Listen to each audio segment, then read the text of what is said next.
बढ़िया सा सवाल आपने किया है। सॉरो एंड सफरिंग के जिम्मेदार क्या है आपको तो पता है, लेकिन उसको कैसे हम उससे निजात मिलेगा, दुख से मुक्ति कैसे मिलेगा, उसका उपाय क्या है? जरा सोचिए कि दुख से मुक्ति मिलने का क्या उपाय हो सकता है।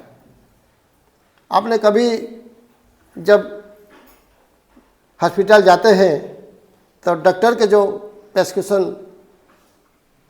करते हैं आपको इलाज के लिए, पहले क्या करते हैं डॉक्टर? आपको तुरंत दवाई नहीं लिखते हैं। किसी डॉक्टर में बोलते हैं कि जाओ फलाना फलाना टेस्ट करके आओ। नहीं तो कैसे होगा? आपके शरीर में अगर किसी जगह पर घाव है, थोड़ा सा मलहम दे देने से घाव भर जाएगा, लेकिन दूसरे जगह पर भी हो सकता है। तो इसीलिए इस बीमार को जड़ तक हमको जाना पड़ेगा। बीमार तो जड़ तक आप नहीं जाओगे तो समस्या का हल नहीं बना होगा, आप बीमार से निजात नहीं मिलेगा। तो इसीलिए आपको क्या करें, जड़ तक जाना पड़ेगा। तो diagnosis more important then the treatment. ठीक उसी तरह दुख से मुक्ति मिलने का जो उपाय है, पहले दुख का कारण को समझना पड़ेगा। समझ रहे हैं ना? तो दुख का कारण क्या है, किसने सबसे आप बताइए तो दुख का कारण क्या हो सकता है? दुख का पहला कारण है कि डिजायर ही दुख का, डिजायर मतलब कामना ही दुख का मूल कारण है। वही बात को बुद्ध धर्म ने बताया है खूबसूरत तरीके की। देखो, दुख का विनाश अगर चाहते हो तो पहले कामना का विनाश होना चाहिए। कामना का विनाश ही दुख का विनाश होता है। समझ गए ना? जब तक कामना का विनाश नहीं होगा, दुख का विनाश नहीं होगा। पहला सूत्र है कंट्रोल ओवर डिजायर। डिजायर को आप कंट्रोल करना चाहिए, लेकिन हम कंट्रोल कर पाते हैं क्या? हम कामना को कंट्रोल कर पाते हैं क्या? बोलिए तो नहीं। Desires are waiting in a queue. Desires is unlimited. When you fill up one desire, next will come. So they are waiting in a queue. Desire खत्म नहीं होता है।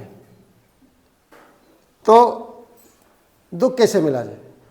आप आशा रखोगे तो निराशा होना तो स्वाभाविक है। समझ गया ना? निराशा होना स्वाभाविक है। जहाँ आशा होता है उसके पीछे पीछे निराशा चला जाता है।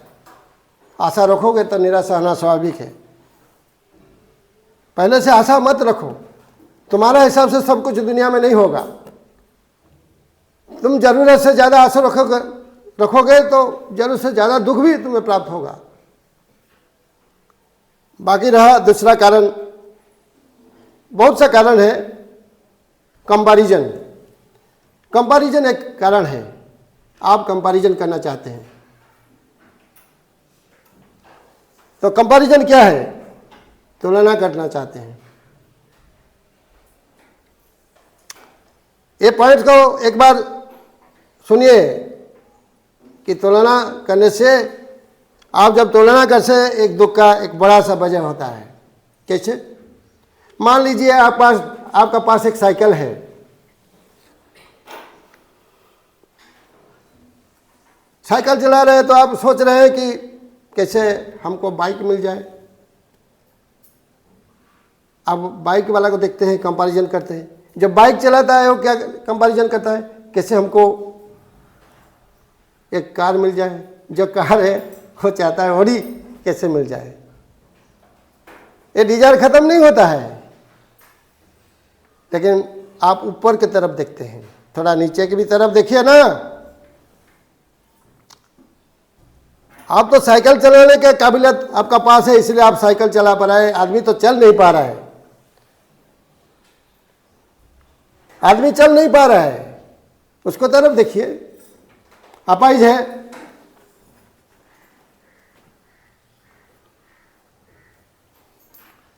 तो इस अपाहिज है, इसको आप देखिए।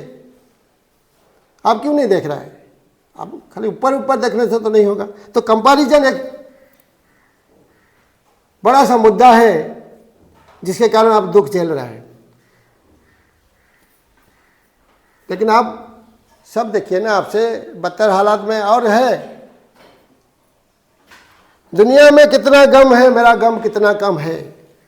दुनिया में कितना गम है, मेरा गम कितना कम है। लोगों का गम देखा तो मैं अपना गम भूल गया। लोगों का गम देखा तो मैं अपना गम भूल गया।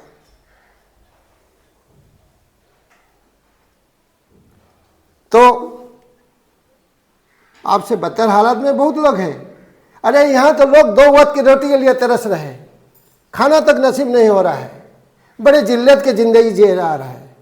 आप कभी भी बस्ती की तरफ जाइए, देखिए हालत इनका कैसे गुजरती है दिन, कैसे गुजरती है रात। बड़ी जिल्लत की ज़िंदगी, बड़ी अफसोस से ये बात बोलना पड़ता है। बड़े दुख के बाद इनका ज़िंदगी बड़ा दुख भरा है।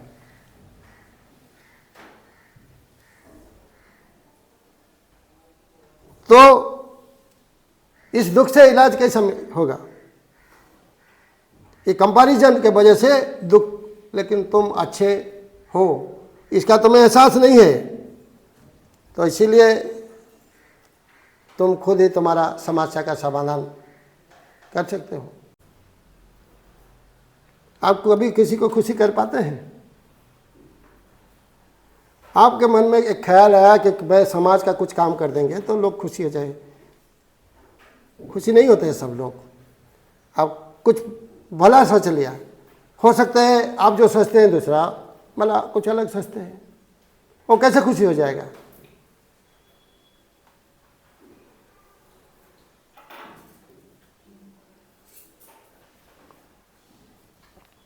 आप मंदिर बनाना चाहते हैं, एक तो मंदिर बना लिया, कुछ देर के बाद वही लोग बोलेंगे कि मंदिर कैसे बना लिया, कहाँ से पैसा लाया? आपने सही पैसा का इस्तेमाल किया है, आपको मन में ख्याल है, आप टैक्स दे रहे हैं, आपका कुछ बचे कुछ पैसा से आप मंदिर बनाना चाहते हैं ज़िंदगी में, आप मंदिर बना लिया, अच्छा काम किया, करना भी चाहिए। लेकिन लोग आपके विरुद्ध विचार करेंगे, फिर क्या होगा? कुछ दिन के बाद कुछ लोग बोलेंगे मंदिर बना लिया लेकिन साफ तो नहीं कर पाए मंदिर को। क्यों बनाया था मंदिर? साफ तो करना चाहिए, कम से कम साफ सुथरा भी नहीं रख पा रहे हैं।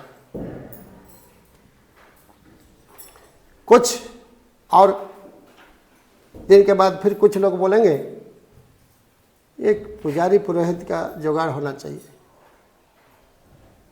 आपने पुजारी एक पुरोहित भी आपने जुगाड़ कर दिया, उसके बाद क्या बोलेंगे? प्रसाद के लिए भी इंतजाम होना चाहिए। आप लोगों को खुशी कभी कर नहीं पाएंगे, तो आपको खुशी करने का जो मन में तमन्ना है उसको छोड़ दीजिए। आप कभी भी किसी को खुशी कर नहीं पाएंगे। हाँ, थोड़ा बहुत खुशी हो जाएगा, लेकिन आप कितना दिन खुशी? आपको परिवार में मुखिया होने के नाते आप अगर सोचेंगे कि हम परिवार के सबको खुशी कर देंगे, ये कभी हो सकता है क्या? कभी नहीं हो सकता है। आप लोग सोच रहे हैं कि सभी को खुशी कर देंगे, तब आपका बारी आएगा नहीं कभी। आप खुशी करते रहेंगे, लेकिन आपका बारी कभी नहीं आएगा। आप कभी खुशी महसूस कर नहीं पाओगे। जब तक आप दूसरे को खुशी करेंगे, पूरा जीवन आप खत्म हो जाएगा, तब तक भी आप खुशी कर नहीं पाओगे। खुशी करने का मनसा दिल और दिमाग से हटा दीजिए। पहले आपका अपने खुशी देखिए। आप जब खुशी हो जाएगा ना, सारी दुनिया खुशी हो जाएगा, परिवार खुशी हो जाएगा, सब आपकी तरफ देखेंगे। जैसे कि आप बाग में तरह तरह फूल खिलते हैं, लेकिन एक फूल ऐसा खिलता है सब उसकी तरफ ध्यान करते हैं। आपका व्यक्तित्व बढ़ा दीजिए। आप जो भी काम नहीं काम कीजिए, सही रास्ता में आप आगे बढ़िए, यही करिए। आप खुद जो भी कर रहे हैं, सही कर रहे हैं कि गलत कर रहे हैं, उसको आप ध्यान दीजिए। लेकिन आप दूसरे को खुशी करोगे तो हार जाओगे। और एक बात, रिश्ता भी किसी से ज़्यादा बढ़ाना नहीं चाहिए। हम रिश्ते को ज़्यादा बढ़ा देते हैं। हद से ज़्यादा किसी से रिश्ता रखना भी सही नहीं है। इसीलिए कबीर जी कहते हैं, कबीरा खड़ा बाजार में मांगे सबका खैर, ना काहू से दस्ती ना काहू से बैर। ये दुनिया बाजार है। इस बाजार में तुम जाओगे तो तरह तरह के लोग तुमको सामना करना पड़ेगा। तो सबका खैर मांगिए ना, कौन मना करता है, सबका भला चाहिए ना, लेकिन किसी से ज़्यादा मत मिलिए। और आप किसी से ज़्यादा दोस्ती करोगे तो क्या होगा, वो आदमी सोचेगा ज़्यादा दोस्ती कर रहा है तो उसका अगर कोई दुश्मन होगा तो क्या सोचेगा, उसका अगर दुश्मन क्या सोचेगा, वो मेरा भी दुश्मन होगा। तो इसीलिए ज़रा देखिए, ज़्यादा किसी से दोस्ती मत करना, ना किसी से दुश्मनी बैर मत करना। क्यों बैर करोगे, वो भी मुनासिब नहीं है तुम्हारे लिए। इसीलिए दोस्ती को संभाल के आप रखिए। दोस्ती के चक्कर में कहीं आप भी बहना जाए, ऐसा होता है अक्सर। देखो दुख का कारण क्या होता है, आजकल नौजवान ये बात समझते नहीं है। पहले रिजेक्शन करना सीखो और रिजेक्शन होना भी सीखो। आजकल नौजवान रास्ता से भटक जाते हैं और अक्सर हम देखते हैं संसार में गलत रास्ता पकड़ते हैं। आप गलत रास्ता कुछ खुशी करने के लिए किसी का, आप don't do anything under peer pressure. आपको समझौता करना पड़ेगा, क्या आप राजी हो जाएंगे? आपका बरादरी में कोई नहीं पीता था, कुछ लोग शराब पीते थे, कुछ दोस्त आपके कहेंगे कि तुमको शराब पीना पड़ेगा, आप कभी नहीं पीते थे, क्या आप शराब पिएंगे? क्या किसी को खुशी करने के लिए आप नीचे उतर जाएंगे? क्या आप अपने जमीन से सौदा करेंगे? क्या कभी नहीं करेंगे आप। इसीलिए दूसरों को खुशी भी कर नहीं पाएंगे और ज़्यादा भी हम किसी से मिल नहीं पाएंगे। ज़्यादा मिलेंगे तो उसके खामियाजा भी भुगतना पड़ेगा। देखो तुम ज़्यादा किसी को विश्वास करोगे ना, वो तुम्हें जब धोखा देगा तुम्हें ज़्यादा नुकसान होगा। इसीलिए ज़्यादा विश्वास करना, ज़्यादा किसी से भरोसा करना, यह भी गलत है। अक्सर हम देखते हैं कुछ नौजवान रास्ता से भटक जाते हैं, सुसाइड का रास्ता आजमा लेते हैं। क्या कि ब्रेकअप हो गया। अरे ब्रेकअप के बारे में आपने अगर देखेंगे आंकड़ा तो बहुत खतरनाक है। बहुत लोग सुसाइड करते हैं हमारे देश में बाहर में। ज़्यादातर भारत में तो ज़्यादा सुसाइड का मामला दर्ज किया जाता है ब्रेकअप के बारे। क्या हो गया, तुमको भी कोई रिजेक्ट कर सकता है, तुम भी रिजेक्ट कर सकते हो, इसमें क्या बात है। लेकिन हाँ, आगे नहीं बढ़ पा रहे तुम्हारा, ठीक है, कोई बात नहीं, तुम अपना रास्ता देखो, मैं अपना रास्ता देखता हूँ, ऐसा होना चाहिए। तुम आज क्या करोगे, तुम कॉफ़ी का बिल तुम अपना भर लो, मैं अपना कॉफ़ी का बिल भर लूँ, तुम अलग जाओ, मैं अलग जा रहा हूँ। लेकिन दोस्ती जिंदा रहना चाहिए, वो तो नहीं हो रहा है। लेकिन नौजवान रास्ता से भटक जा रहे हैं और सुसाइड का रास्ता आजमा लेते हैं। कौन सा ठीक काम किया? यही तो दुख का कारण है। दुख से इतना क्यों अपने को भी बर्बाद कर दोगे क्या? और एक बात भूलना कभी मत कि कभी भी टॉलरेंस करना सीखो।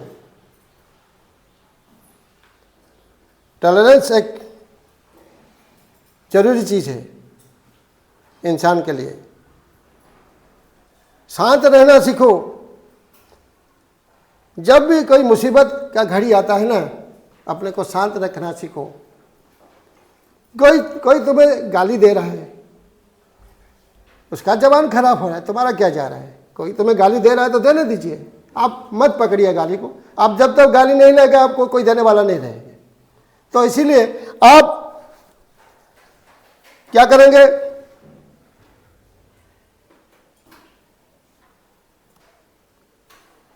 क्या करेंगे? कोई अगर तुम्हें जलता हुआ अंगारा दे देगा तो क्या करोगे आप? हाथ में पकड़ोगे क्या? आपका भी हाथ जल जाएगा। इसे मत पकड़िए, जलने दो उसका हाथ। गाली भी इस तरफ होता है, मत पकड़िए। लेकिन आप गाली को पकड़ते क्यों जानते हैं? क्योंकि आपका अहंकार पर चोट होता है।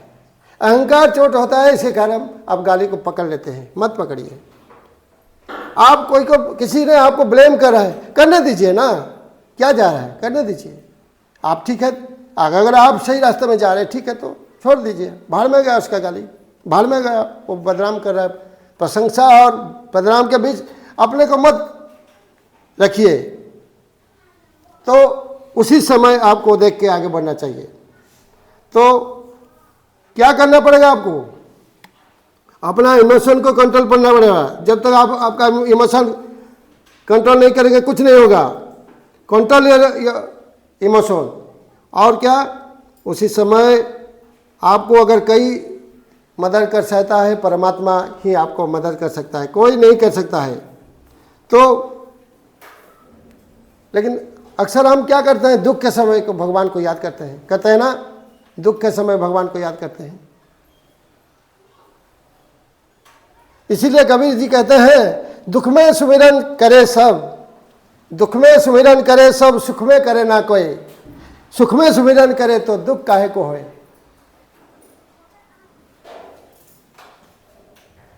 जब आप मलाई खा रहे थे उस समय तो भगवान का याद नहीं करते ना।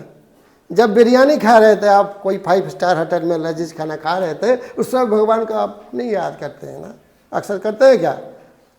कोई नहीं करता है। और मज़े लुटता है, मज़े में भगवान को कौन याद करता है।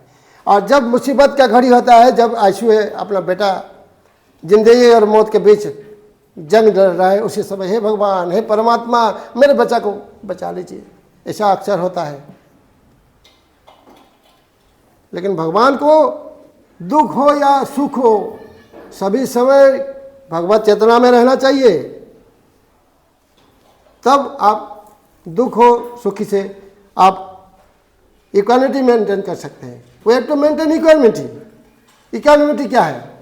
समभावापन्न। दुख हो या सुख हो, इसमें आपको समभावापन्न होना पड़ेगा। कैसे कैसे समभावापन्न होना पड़ेगा? दुख से आप घबरा जाते हैं, अक्सर आप घबरा जाते हैं ना, सुख में खुशी हो जाता है। जितना जल्दी आप दुख में खुशी हो जाते हैं ना, दुखी हो जाता है, उतना जल्दी आप सुख में भी खुशी हो जाते हैं और दुख में अधीर हो जाते हैं। तो इस प्रसंग से जुड़े हुए एक बात आप सुनिए, भगवत गीता में है, जिसका उल्लेख चैप्टर 2 श्लोक नंबर 56 में लिखा गया है, दुखेषु उद्विग्नमनः सुखेषु विगत स्पृहा, दुखेषु उद्विग्नमनः सुखेषु विगत स्पृहा, वीतराग भय क्रदः, वीतराग भय क्रदः स्थितधि मुनिर उच्यते। जब दुख का घड़ी आता है उसी समय निराश मत होना, दुख में ज़्यादा दुखी मत होना और सुख में ज़्यादा खुशी भी मत होना।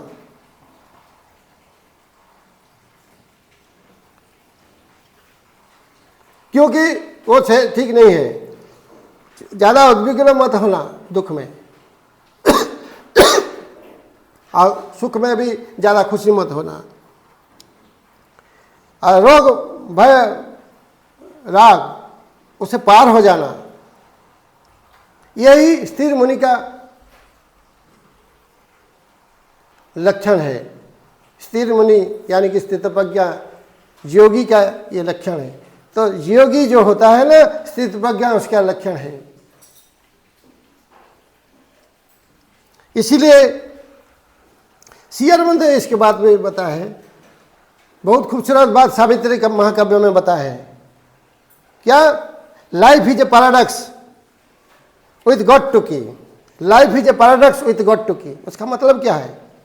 जीवन एक विरोधाभास है एक दूसरे से। आपका अंदर दुख भी है, आपके अंदर सुख भी है। आपका अंधेरा है, आपका अंदर उजाला भी है। आपका अंदर अज्ञान भी है, आपका अंदर ज्ञान भी है। एक दूसरे से विरोधाभास है ना। तो आपका अंदर एक पुलिंग फोर्स है, एक पुशिंग फोर्स है। एक पुलिंग फोर्स आपको खींचता है, पीछे की तरफ खींचता है, और एक पुशिंग फोर्स है और आगे की तरफ वो ले जाता है, फीडबैक देता है। आपके अंदर पशु प्रकृति है, जो आपको नीचे ले जाता है, और कुछ भगवान की प्रकृति जो आपको आगे लेता है, रूपांतरित तक ले जाता है। यही मनुष्य के अंदर है, इसीलिए उसको पैराडॉक्स कहा जाता है। आपके अंदर एक पुरुष है और एक प्रकृति है। पुरुष क्या है? साइलेंट स्पीकर, म्यूट स्पेक्टेटर, वो साइलेंट रहता है, वो दृष्टा है। लेकिन प्रकृति क्या है? जो करता है। प्रकृति और पुरुष का बीच क्या संपर्क है? All the activities are being observe by the पुरुषो। क्या गलत है, क्या सही है, वो जब पुरुष है वो समझ सकता है। इसीलिए आप अगर कुछ गलत करेंगे तो वो पकड़ लेगा। अपने आप के अंदर आप अपने आप को कैसे झूठ बोलोगे? अपने आप को कभी झूठ नहीं बोल पाओगे, कभी भी आप झूठ नहीं बोल पाएंगे। आप पुलिस को झूठ बोल सकते हैं, आप जज को झूठ बोलते हैं, आपने कभी गुनाह किया है तो, लेकिन अपने आप को झूठ नहीं बोल सकते हैं। इसीलिए तुम्हारा समस्या का अंदर तुम है। अगर देखा जाएगा तो सुख में और दुख में ज़्यादा अंतर नहीं है, अंधेरा और उजाला में ज़्यादा अंतर नहीं है। जहाँ ज़्यादा अंधेरा होता है, उजाला कम होता है उसे को हम अंधेरा कहते हैं। जहाँ ज़्यादा उजाला होता है, अंधेरा कम होता है, उसको हम उजाला कहते हैं। फिजिक्स में क्या कहते हैं? Darkness is nothing but lower intensity of the light. कुछ नहीं है, ये सोचने का तरीका है। थोड़ा सोचने का तरीका बदल दीजिए, सब कुछ मालूम हो जाएगा। दुख और सुख से आप परे चले जाओगे। दुख सुख कुछ नहीं रहेगा। लेकिन भगवान का साथ होना चाहिए। जब तक आप भगवान का साथ नहीं होगे तब तक आपको कुछ नहीं होगा। इस समस्या का समाधान भगवान ही है। इसीलिए तो बोला जाता है सावित्री महाकाव्य श्री अरविंद का लाइफ इज ए पैराडॉक्स। तो आप उससे आगे जा सकते हैं। इसलिए आपका भगवान से जोड़ जाना ही योग है। मन प्राण शरीर का रूपांतर होना जरूरी है, क्योंकि अशांत रहता है, बेचैन रहता है इंसान मन के कारण। पशु आमतौर पर नहीं रहता है बेचैन, लेकिन इंसान बेचैन रहता है, दुख रहता है। दुख तो ज़्यादा इंसान को होता है। क्यों होता है? होना नहीं चाहिए, लेकिन उसको रूपांतर चाहिए, ट्रांसफॉर्मेशन चाहिए। मन शरीर प्राण का रूपांतर चाहिए, जो श्री अरविंद ने बड़े खूबसूरत तरीके से बताया है कि वो मन से हम परेशान हैं, जिसके कारण हम दुख झेल रहे हैं। प्राण तो हमको कहीं के नहीं रखता है, हमको जलील करके छड़ता है। इस प्राण को सुधारना होगा। और शरीर को जब तक आप नहीं सुधारोगे, रूपांतरित नहीं होगा शरीर, वो भी तुम्हारे लिए सिरदर्द बन जाएगा। इसीलिए श्री अरविंद बड़े खूबसूरत तरीके से बात को समझाते हैं। मन प्राण शरीर का रूपांतर हो जाने के बाद आप कभी कितने आगे चले जाएंगे। दुख को आप कुछ नहीं करें, दुख से आप मुक्ति मिल जाएगा। बुद्धदेव ने बहुत तरीका से उसको समझाया कि देखो, दुख का विनाश हो जाएगा तो मोक्ष प्राप्ति हो जाओगे। दुख का कोई तुम पर हावी नहीं होने देंगे। जब तुम्हें उसी लेवल तक पहुंच जाओगे, कोई तुम्हारा कामना नहीं रहेगा, तो दुख कैसे होगा? जिसको कि जैन धर्म में भी लिखा गया है वही बात।